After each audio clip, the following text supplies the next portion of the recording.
오늘부터 세 번에 걸쳐서 여러분들과 함께 어쩌면 신앙생활을 하면서 가장 힘든 문제이고 많은 사람들이 질문하는 문제를 다루어 보기를 원합니다.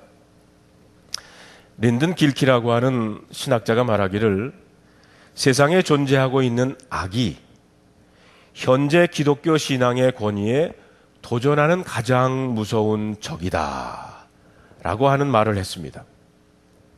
우리는 우리 주변에서 혹은 가깝게 우리 가족들 가운데 자신이 경험한 고난이나 세상 사람들이 받는 고통을 보고는 하나님을 향한 신앙을 버리고 교회로부터 하나님으로부터 멀리 떠나간 사람들을 종종 보게 됩니다.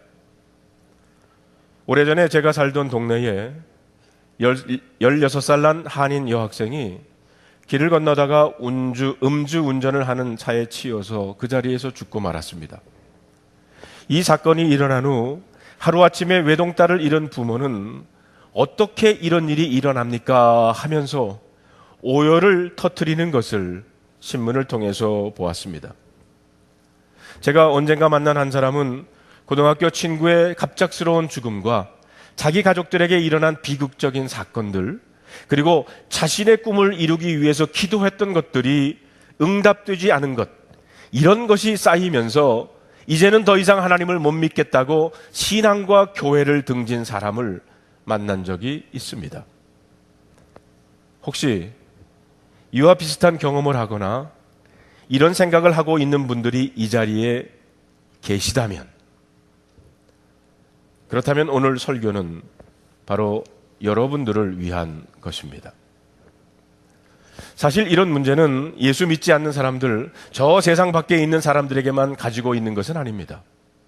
예수 믿는 우리들도, 신앙생활을 오래 했고 또한 영성훈련, 말씀훈련을 받은 우리들도 이런 문제를 가지고 고민할 때가 있다는 것입니다. 그리고 어떤 때는 이런 문제들이 우리의 믿음을 무참히 흔들어 놓을 때가 또한 있습니다. 어떻게 하나님이 이런 일이 일어나도록 하셨을까? 저는 30여 년의 목회 생활에서 가장 어려웠던 때, 목사인 제가 이런 질문을 하나님을 향해서 수없이 부르짖었던 때가 종종 있었습니다. 뉴저지에서 개척교회를 목회할 때 제가 목회하던 교회의 여집사님 한 분이 목을 메고 자살을 하셨어요. 그것도 자기 집에서 목을 메고 죽은 것을 처음 발견한 것은 다른 사람이 아닌 그 여집사님의 두 아들, 중학교, 고등학교 다니는 두 아들이었습니다. 그것도 할로윈 데이에 추리코 추리를 돌다가 늦은 저녁에 캔디를 한 자루씩 들고 집에 돌아온 두 아들이 층계 위에 목이 메어 달려있는 엄마의 모습을 발견한 겁니다. 경찰에 신고를 받고 달려가 보니까 경찰이 시체를 내려놓았고 두 형제와 아버지는 울고 있었어요. 저는 그들에게 할 말이 없었습니다. 무엇라 그 상황을 설명할 말을 찾을 수가 없었어요. 저는 그날 밤 예배당에 엎드려서 하나님께 이렇게 부르짖었습니다. 하나님, 이럴 수가 있습니까? 어쩌자고 이 집사님을 이렇게 데려가십니까? 어쩌자고 두 아들이 그 모습을 발견해야 했습니까? 하나님, 너무하십니다. 당신이 있는 거 확실합니까? 우리들이 오늘 고민하는 문제를 신학적인 용어로 theodicy, 악의 존재를 신의 섭리로 주장하는 신정설이라고 합니다. 어떻게 사랑의 하나님께서 이 세상에 이런 끔찍한 고통을 주실까? 오늘 여러분과 함께 이 어려운 질문에 대한 답을 찾아볼까 합니다. 그러면 어떤 분은 이렇게 말씀하실지 몰라요. 목사님이 오늘 하나님을 대변하시는 겁니까? 목사님이 하나님의 책임을 면제하려고 하는 겁니까? 라고 물으실지 모릅니다. 성도 여러분, 하나님은 책임을 면제받기 위해서 이성현 목사가 필요한 분은 아니십니다. 제가 오늘 말씀드리기를 원하는 것은 성도 여러분으로 하여금 하나님께서 이 세상에서 하시는 일과 하시지 않는 것이 무엇이며 왜 그런가를 깊이 한번 생각해 보자는 것입니다. 앞으로 3번에 걸쳐서 하나님은 어디에 계신지 알고 싶다라고 하는 이 질문에 대한 답을 해보려고 합니다. 오늘은 하나님께서 하지 않으시는 것에 대해서 말씀을 드리고, 다음 주에는 왜 하나님은 침묵하시는 것일까? 왜 나의 기도에 응답하시지 않나에 대해서 말씀을 드리고, 그리고 마지막에는 그럼 하나님께서는 우리 세상에서 무엇을 하고 계신가에 대해서 말씀드리기를 원합니다. 조금 전에 말씀드린 비극적인 사건의 주인공인 여집사님은 제가 뉴저지에서 섬기던 교회의 반주자였어요. 그분의 남편도 열심히 교회의 굳은 일이라고는 누구보다도 먼저 찾아가서 하시던 분입니다. 아이들도 열심히 유스그룹에 활동을 했었어요. 이민 와서 주님 한 분 의지하고 살던 가정입니다. 그때 저는 남은 유가족들에게 이렇게밖에 말할 수가 없었습니다. 우리들이 알지 못하는 무슨 하나님의 이유가 있을 겁니다. 우리들이 알지 못하는 무슨 하나님의 이유가 있을 겁니다. 사실 이 말은 유가족에게보다는 답을 찾지 못했던 제 자신에게 던지는 말이었습니다. 내 스스로 마음의 평안을 갖고자 세상에 일어난 모든 사건에는 이유가 있다고 위안을 삼았던 것입니다. 성도 여러분, 정말 이 세상에 일어나는 일에는 어떤 사건이든 그 뒤에는 어떤 이유가 있느냐는 것입니다. Does everything happen for a reason? 지금 당장은 내가 이해할 수 없지만 하나님께서 하시는 일이기에 무슨 이유가 있겠지라는 겁니다. 그렇다면 지금 일어난 나쁜 일은 결국 하나님의 계획이라면 괜찮은 것이 아닌가라는 생각도 듭니다. 다시 말하면 만약 하나님이 원하시는 것이고 하나님이 필요하는 것이기에 그렇다면 하나님 생각에 이런 일이 일어나도 괜찮겠구나. 하나님 생각에 괜찮다면 그럼 이 나쁜 일은 하나님 책임인 것이라는 결론이 나옵니다. 하나님이 직접은 하시지 않았지만 다른 사람을 통해서 하신 것이라면 그래서 나의 삶 속에 하나님의 뜻을 이루시기 위한 것이라는 겁니다. 여러분, 이것을 계속 그리고 깊이 생각해 보면 정말 그것이 맞는 말인가라는 생각이 듭니다. 이것이 진실이라면 그 집사님이 자살한 것이 그래서 남은 가족들에게 남긴, 특별히 2 아들에게 남긴 치울 수 없는 상처가 정말 하나님의 뜻입니까? 저는 이것이 하나님의 계획이라고 믿기가 어려웠습니다. 몇 년 전에 우체국에서 자기와 함께 일하는 사람을 바로 옆에서 총으로 쏴 죽인 것이 이것이 하나님이 원하시는 것이겠습니까? IT 지진으로 지금도 수백만 명의 어린이들이 굶주림으로 죽어가는 것이 이게 하나님의 계획입니까? 이번 하리케인 어마로 인해서 수많은 사람들이 고통을 받게 될 것도 하나님의 뜻입니까? 아버지가 자기 딸에게 성폭행하는 것, 엄마가 자기 아이를 끓는 물속에 넣어서 죽인 것, 이 모든 것이 하나님의 계획이고 하나님께서 원하시는 것이냐라는 말입니다.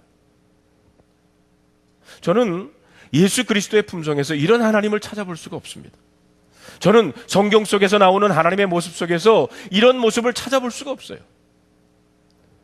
Does everything happen for a reason? 만약 하나님의 이유 때문에 일들이 일어난다면 우리들은 하나의 허수아비에 지나지 않습니다. 모든 것이 하나님께서 예정한 것이다. 이것이 정말 맞는 말입니까? 성경을 읽어보면 하나님께서 인간을 만드셨을 때 로봇으로 만드신 것이 아닙니다. 하나님께서 인간을 만드시고 그들로 하여금 생각하고 자유롭게 선택할 수 있게 하셨어요. 여러분, 창세기 3장에 나오는 선악과의 이야기 아시지 않습니까? 창세기 3장의 말씀을 읽으면 초신자들이 꼭 하는 질문들이 있어요. 왜 하나님이 선악과를 에덴 동산에 두셨습니까? 만약 인간들이 유혹을 받아서 그 열매를 먹을 줄 아셨다면 보이지 않는 곳에 그냥 저 보이지 않는 구석에 두시지 왜 그 선악과를 동산의 가운데 두셨나는 겁니다. 정말 왜 하나님께서 선악과를 그곳에 두셨는지 여러분 아십니까? 그것은 인간이 선택의 자유를 가졌기 때문입니다. 그래서 인간으로 하여금 자유롭게 하나님께 순종하고 자유롭게 하나님의 뜻에 따라 살기를 하나님은 원하셨기 때문입니다. 그들이 자유롭게 하나님께 순종하며 살기 위해서는 그들에게 선택의 자유가 있어야 했습니다. 하나님께서는 여러분과 저를 로봇으로 만든 것이 아닙니다. 100만 불을 증권에 투자를 해서 다 날려버린 사람이 있어요. 집을 저당 잡혀서 세컨 모기지를 얻어서 그것도 모자라서 돈을 빌려서 증권에 투자를 했습니다. 근데 이 사람이 크리스천이에요. 그리고 모든 것을 일어난 데는 이유가 있을 거라는 걸 믿었던 사람입니다. 이런 사람에게는 두 가지 반응이 있을 수 있어요. 하나는 하나님께 화를 내는 겁니다. 주먹을 주면서 흔들어대면서 하나님, 나는 하나님 잘 믿었습니다. 나는 장도고 내 아내는 권사고 영성훈련도 다녀왔고 11조도 하고 새벽기도도 나오고 찬양대도 했습니다. 그런데 나는 모든 것을 잃었습니다. 당신은 도대체 어떤 하나님이길래 모든 거 다 빼앗아 가십니까? 이제 당신과는 나 상관없습니다. 다시는 당신 믿지 않겠습니다. 이렇게 반응하는 사람이 있고요. 또 영적으로 반응한 사람이 이래요. 하나님은 나의 모든 것을 잃었습니다. 나의 모든 것을 거두어 가신 것은 나에게 교훈을 주시기 위해서 무언가를 가르치시기 위해서인 것을 압니다. 제가 그동안 너무 물질적으로 살았습니다. 하나님 죄송합니다. 감사합니다. 그런데 여러분, 사실 이 두 가지 반응은 똑같은 거예요. 똑같은 이야기를 하고 있는 겁니다. 두 반응 모두 하나님이 증권시장 내스닥을 조종하고 계시다는 겁니다. 하나님께서 세상의 경제를 조종하고 계시다는 말이에요. 그렇다면 하나님께서 이 한 사람 교육시키기 위해서 증권에 다른 사람들이 투자한 수백만 불 다 잃게 하셨다는 말입니까? 그럼 다른 사람들은 뭐예요? 그럼 다른 사람들은 화가 나서 이 한 사람 교육하기 위해서 내가 투자한 것도 잃게 하셨습니까? 라고 물을 거예요. 정말 하나님께서 누구를 훈련시키기 위해서 세계의 증권을 조종하고 계십니까? 또 나쁜 일이 일어날 때 우리들은 하나님이 나를 저주하신다고 생각을 합니다. 저도 그렇게 생각을 했었어요. 그 집사님이 자살을 했 것을 목격했을 때 제일 먼저 제 마음에 드는 질문이 하나님, 제가 무슨 잘못했나요? 이것을 잠시 생각해 보세요. 여러분의 10살 난 12살 난 아들 혹은 딸이 담배를 피우기 시작을 했어요. 부모로서 아이들에게 담배가 나쁜 것인 것을 가르치기 위해서 그들의 폐에 암병균을 투입하시겠습니까? 혹은 여러분의 자녀의 친구 중에 아주 질이 안 좋은 아이가 있다고 합시다. 그 아이가 술 먹고 험하게 운전하고 여러분 자녀에게 나쁜 영향력을 줍니다. 그러면 여러분의 자녀를 가르치시기 위해서 그 아이를 자동차로 치어 죽이겠습니까? 우리들도 우리의 자녀들에게 이런 것들을 하지 않는데 어떻게 선하신 하나님께서 자신의 자녀들에게 이렇게 하실 수 있겠습니까? 물론 하나님은 하나님의 자녀들을 훈련시키십니다. 그러나 이런 방법은 아니에요. 마지막 시간에 어떻게 하나님께서 우리를 훈련시키는 거에 대해서 말씀을 드릴 텐데 그때까지 기다리세요. 그럼 하나님께서 이런 일을 의도적으로 하시지 않는다면 왜 이런 일이 일어날 때 도대체 하나님은 뭐 하고 계시는 겁니까? 우리들은 안 좋은 일이 일어날 때 하나님께서 간섭해 주셔가지고 그 일이 안 일어나게 하셔야 한다고 생각을 합니다. 그런데 여기에는 몇 가지 답이 있어요. 첫째는 하나님은 그것을 막을 수 있는 능력이 있지만 인간들에게는 별로 관심이 없으시기 때문이다 라고 얘기하는 사람들도 있습니다. 둘째는 하나님은 선하신 분이시고 인간을 돌보시는 분이시지만 그분에게는 그것을 막을 만한 능력이 없다라고 하는 분들이 있어요. 이것이 바로 랍비 하놀드 쿠시너가 쓴 When bad thing happened to good people, 선한 사람에게 나쁜 일이 생길 때에서 내린 결론입니다. 참 좋은 책이에요. 그러나 저는 바로 그의 결론과 동의하지는 않습니다. 왜냐하면 이 세상의 모든 것을 창조하신 하나님은 지금도 전지전능하신 분이시기 때문에 원하신다면 막을 수 있는 능력이 있다고 저는 믿습니다. 그러면 왜 하나님께서 간섭하지 않느냐는 겁니다. 하나님께서는 저와 여러분을 자유롭게 창조하셨어요. 인간은 하나님의 형상대로 지음을 받았다고 그랬습니다. 무슨 의미입니까? 하나님과 같이 지음을 받았다는 겁니다. 우리가 선택할 수 있는 자유와 능력이 있다는 말입니다. 창조할 수 있는 능력과 파괴할 수 있는 능력이 우리에게 주어졌다는 거예요. 그래서 창세기 1장 26절로 28절에 보면 이런 말이 기록되어 있습니다. 하나님이 이르시되 우리의 형상을 따라 우리의 모양대로 우리가 사람을 만들고 그들로 바다의 물고기와 하늘의 새와 가축과 온 땅과 땅에 기는 모든 것을 다스리게 하자 하시고, 하나님이 자기 형상 곧 하나님의 형상대로 사람을 창조하시되 남자와 여자를 창조하시고, 하나님이 그들에게 복을 주시며 하나님이 그들에게 이르시되 상륙하고 번성하고 땅에 충만하라, 땅을 정복하라, 바다의 물고기와 하늘의 새와 땅에 움직이는 모든 생물을 다스리라 하셨어요. 하나님께서는 우리로 하여금 이 세상의 모든 것을 관리하도록 만드셨습니다. 관리는 자유를 주신 거예요. 바로 이것은 이렇게 우리들이 즐기며 사는 겁니다. 그런데 데이스트, 이신론자들은 이렇게 말합니다. 하나님은 이 세상을 창조하시고 한 발짝 물러나서 우리들을 그냥 망원경으로 보고 계시다 라고 믿는 사람들이에요. 그런데 사실 이것은 우리가 가지고 있는 성경의 가르침은 아닙니다. 하나님은요, 우리에게 관심을 가지시고 우리를 보살피시고 그리고 우리를 돌보시는 분이신 줄로 믿습니다. 그러기 위해서 하나님은 우리에게 도구를 주셨어요. 그리고 우리를 도와주십니다. 첫째로 하나님께서는 성경을 주시기도 전에 제사장 멜키세덱을 보내셔서 인간들이 살아갈 길을 가르쳐 주셨어요. 그리고 그 다음에는 이스라엘 백성들을 하나님의 백성으로 삼으시고 모세에게 아주 아예 판에다가 율법을, 계명을 기록하셔가지고 이제 내가 너희들에게 준 계명이니 약속의 땅으로 들어가서 이렇게 살아라 말씀해 주셨습니다.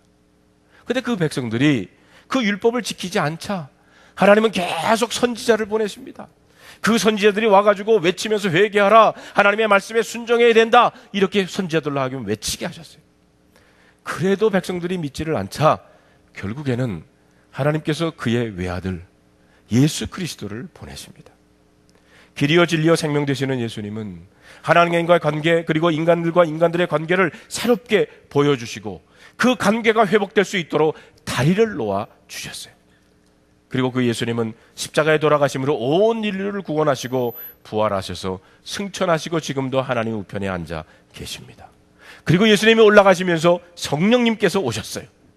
그래서 우리를 새로운 피조물로 만드시고 재창조해 가고 계십니다. 성령을 받은 그 사도들을 통해서 복음이 전해지게 됐고 복음이 전포되면서 교회가 세워졌어요. 그리고 하나님은 지금도 그 교회를 통해서 하나님의 자녀로 자유롭게 사는 진리를 가르치고 계십니다. 물론 성경에 보면 하나님께서 직접 개입하신 적도 있어요.